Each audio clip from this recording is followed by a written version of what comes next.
Hey crafty friends, today I want to turn this card kit, Heirloom Arrangements, into a scrapbook layout.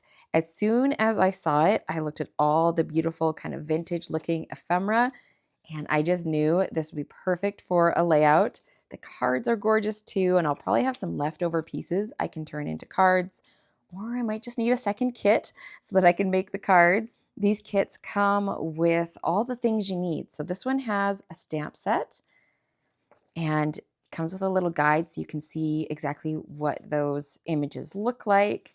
I think I'll probably use this one on my layout today, maybe that one, we shall see. Comes with a little ink spot in pecan pie, even comes with adhesive. So we have dimensionals or foam dots, a roll of tape, and even a stamping block. So these kits are one and done. You grab them on the go and you can make the cards that are in the kit. Of course, we have envelopes, and I love that there is some printing on the inside just to make them a little extra special. Everything comes in a nice little sturdy box, and I'm definitely saving these boxes because I think they'll be great shipping boxes or wrapping boxes. And here is what really sold me on this kit: all the beautiful like vintage ephemera. We have some sentiment pieces. Look at these flowers. And these are very lightly held in here. They're like laser cut, so they pop out super easily. Here's a few that have like fallen out. But I love the vintage feel of this. There's butterflies. Can't go wrong with butterflies. Even some postage stamps. And there's just so many options in here, whether you're laying them up for cards or on pages. This one I'm excited about. It's a sheet of vellum die cuts. You can see those will pop out super easily. So lots to work with. And then of course we have the card bases. There's blue, there's this kind of pink color, there's this other pinky reddish color, and then more of the blue. This kit does make 8 cards. We are going to repurpose some of these pieces to make layouts. So I'm just going to tidy this up and grab my base, and we can get started. I'm going to start off with a white base just so that if I want to layer on some stamping or ink blending, I can easily do that. And I'm going to use the card bases as my kind of big pieces of pattern paper. And I think I want to put them sort of in the middle. The pictures I'm going to use are these really cute pictures of my daughter. She is a little performer. She loves to dance and sing, and we get all kinds of concerts around here. So I have these really sweet photos, and this is kind of a small story. It's like a personality story. I love telling these things. They're kind of an everyday life. I don't have enough to make a double page layout. This is a great single page story. Often my everyday life ones are single pages. And honestly, my albums are filling up very quickly. I am tending towards working in a few more single pages just so that I can highlight some of these smaller stories and not take up quite as much real estate in my album. So I printed one as a 4x6. Actually, it's a little bit shorter than a 4x6. I didn't want to cut off too much of the image, so it's about 5.5 inches tall, and then 2 3x4s. And so I'm thinking I'm just gonna offset these pieces. I want sort of like a collage look to this. I'm gonna let my photos overlap a little bit, and I basically want that in the center of my layout. Blue and pink are definitely the main colors on here because of her blue dress and then her pink walls. So I'm going to stick with blues and pinks in a few different shades. They're not necessarily the same shades of blue or pink, but I think they're close enough that they should be able to work together nicely. And I know that I'm going to want to map my photos. So I figured let's start off with white and see how that looks. I'm just not sure what other colors I want to work in. I know I'm going to have some green because I'm going to be using flowers and leaves, so definitely going to bring in some green. Now the other kind of big element that I want to lay down is my title. I did create this on my Cricut, and I believe the swirly font is Villy. I believe I got that from Creative Fabrica. It was like a free downloadable one. This other one, I'm not 100% sure which font that was. But I did a print then cut. So this is not layered paper. It's actually just printed and then cut out on the Cricut. I do have foam dots on the back because I just went ahead and did that off camera. It took me a little while, but I knew I wanted it to pop up off the page. And I thought it would be fun to kind of have a big title on here. Now I also have some frames cut with the Storybook Friends dies. So these are cute little critters on the stamp set, but in the die set, there's these really pretty kind of ornate frames. And I was just making some cards with this the other night, and it made me think that this kind of dramatic performance story, this story is all about how much Isabella loves to sing and dance and put on little concerts for us, and or just for herself in her bedroom. She's always performing something. And I thought these had that really pretty vintage, kind of whimsical feel to them. And this pink glitter paper is from Close to My Heart. I don't remember the color right off the top of my head. I don't have it marked on my packaging, but it's like a light pink color. It's definitely different than the pink I have on the paper. But like I said, I have several different shades of pink on here, so I think it will work out just fine. Now, I'm not sure if I want to have a third frame. Usually I like to do things in threes, but I want to do a little bit of layering up first and just kind of see where we're at. I want my journaling to go under here. So that's what needs to happen there. I'm going to print my journaling so I can make it nice and small and fit it under there. So the next thing is just kind of figuring out what pieces I want to layer on here. I'm thinking some layers like around this corner, around this corner, and then I don't know if I want to have maybe a little bit poking out around here as well. So we'll just have to play around and see what happens. I love layering little bits and pieces, and this makes it even easier because they are already done for you. You don't need to like die cut them out or stamp them or anything. So right now it's just about playing, trying things out, seeing how it's going to look, kind of finding the colors. There's so many colors in this set, finding the ones that are going to work together and just keep trying the different pieces until I'm happy with what I have. I definitely want to use some of these vellum pieces. They are so delicate and pretty. This long pink one, I feel like I could even get 2 out of that. I love how these are cut so well. They pop out super easy. And I'm just going to grab some scissors and just trim that off. And I guess it just depends how big I want these clusters to end up being too. So I've just been playing around, adding things, moving things around, trying some different florals to see the color combinations, what I like best. And I think I'm liking how this is looking. The other thing I was wondering about is if I should add a matte under here. I have Bluebell cardstock from Close to My Heart. And this is a very similar blue to the top of her dress. And that's actually the color that I did for the print and cut. So I was debating maybe doing a matte around there. I think it looks good both ways. Like I like that pop of color. I think it really brings out the blues, definitely sets them off. But I kind of like the openness of this one and having that white a little bit bolder. Now, the other thing that I was thinking is doing some stamping. So elements of text I think would be perfect for this. We got script, we have text, we have some splatter. I think all of these would look great on here. Just like little bits coming out from around the papers, you know, a little bit down here. The other thing I was debating is taking one more of the card bases. This has a really subtle like grid printing on it, and maybe even embossing. I have this mini corrugated embossing folder, so it makes it kind of look like corrugated cardboard. And I thought about bringing in like a craft color or like crumb cake, something that is like a really subtle brown, but I'm not sure that I want to go that dark. I think I want to keep it a little bit brighter. So I just have kind of all these different thoughts of different ways I could go. I might just cut this and try it because I wouldn't mind another like little layer up here and maybe another layer like right there.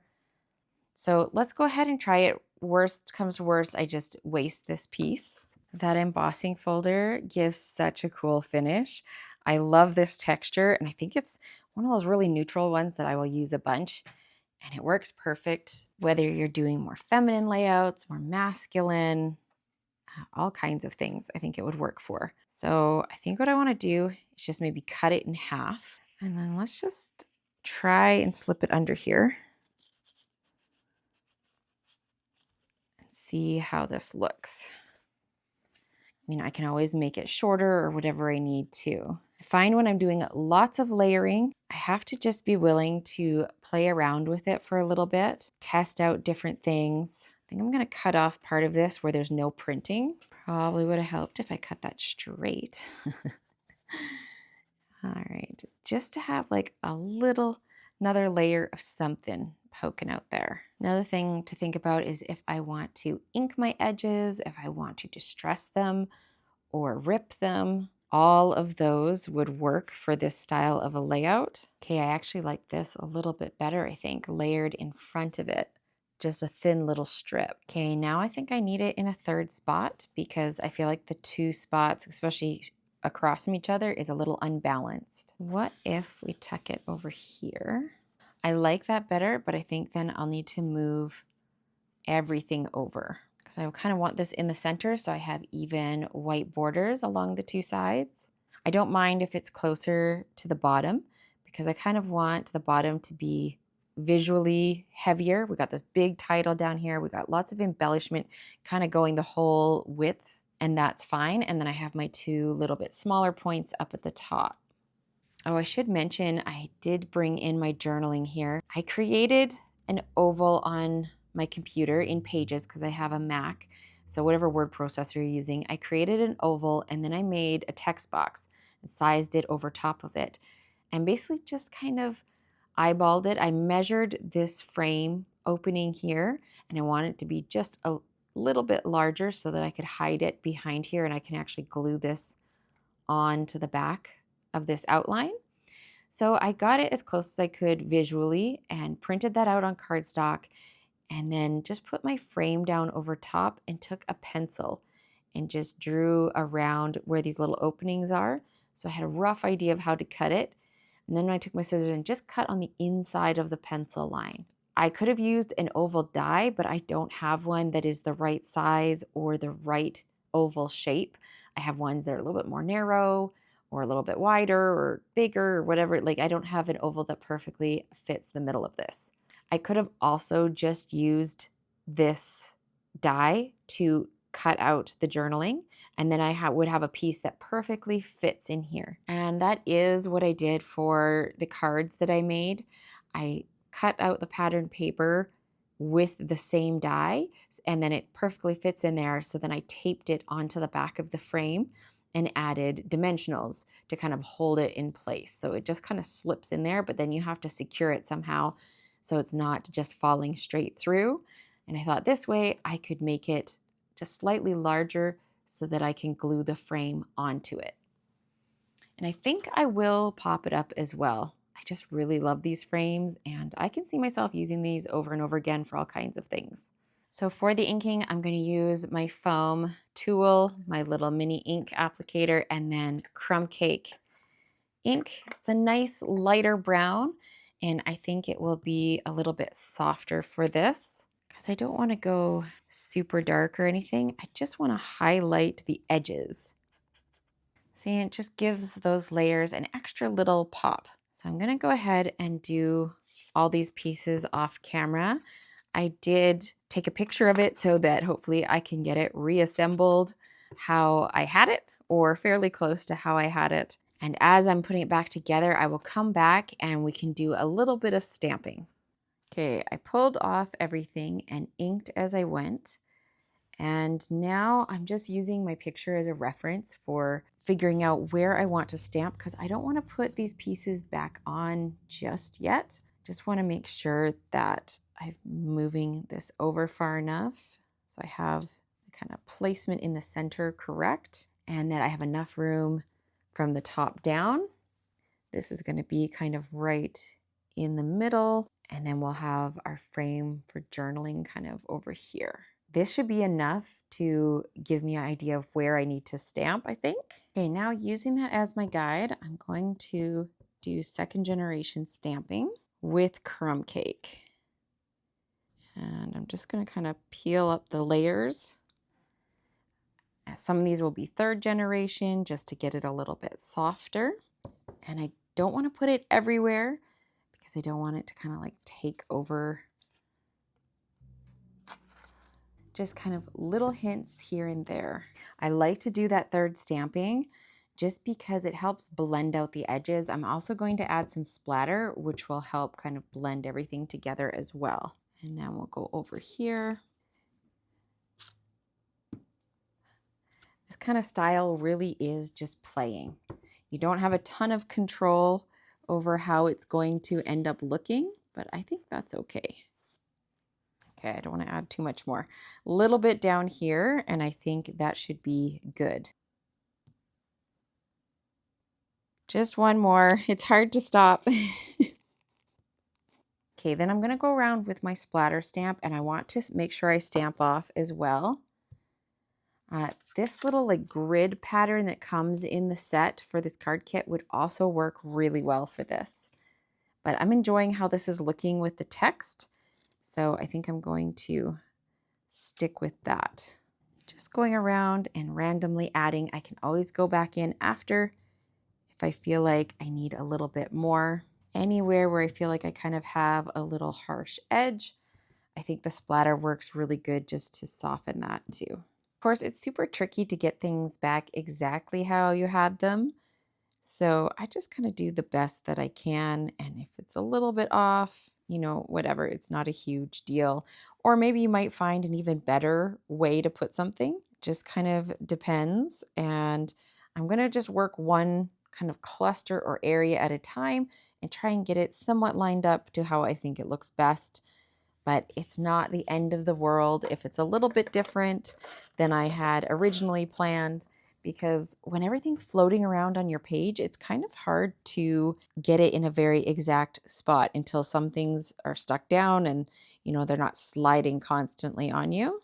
And I think that's one of the fun things about layering, because it's not exacting and you're not lining things up with a ruler, which I mean, you could, if you wanted to, you could use a ruler. But I think it's more fun like this, to just kind of build and add things and see how it turns out. My bottom cluster is stuck on, and now I'm going to start working on my top ones. And I'm just using my glue right around the back side of that frame, and then I'm going to go ahead and stick that on top. Don't want to use too much glue or it's going to go seeping everywhere. Good thing about using liquid glue, you do have a few seconds to kind of wiggle it around before it sets into place. Now, when I did put these layers on, I didn't take my tape runner right up to the edges, and I have not really pushed it on firmly in the hopes that I can, you know, still poke things underneath and peel up things as needed. So I set everything on very gently. And that's kind of key if you're going to do a bunch of layering, because sometimes you need your top layers in place so you know where to add some of the background layers or little things that are poking out here and there. Now I did end up with a little bit bigger section over here than I did on my kind of practice run. I didn't get this in the exact same spot, but that's okay. I think we'll just have to maybe rearrange things slightly to fill in this area properly. I have all my main pieces stuck down, and now I just need to get my butterflies on there. I usually like to bend the wings up and then curl them down on my butterflies. So that's what I'm going to do on these ones too. They will get a little flattened in my album once they're in the album, but they will still have a little bit of lift. If you want to keep that kind of curve to the wing, you can add dimensionals or foam tape or something under there, and that will help keep that little raise in the wings. And then I just put glue on the body. I'll just hold that in place and let that glue dry a little bit. Now, of course, I want to add some sort of gem to my clusters. I almost always do that. And these are my new favorites. These are the antique pearls. They are really pretty flat pearls, and they have this beautiful iridescent shine to them. And I think they are going to look perfect with this. And I'm just going to scatter them here and there. I love that there's 3 different sizes, and there's plenty of little ones because those seems to be the ones that I always run out of first. Typically, my placement strategy is sort of a triangle. You can see I have triangles going on here, scattering the different sizes and just kind of having them offset. I want them to look like a natural sprinkling, as natural as we can get when we are specifically placing them and not just chucking them onto the page. I hope this layout gave you some ideas of how you could incorporate card kits into your scrapbooking or even just leftover pieces from a card kit. This was actually a very simple and fast layout to pull together. The longest parts is probably making the title, the journaling, and printing my photos.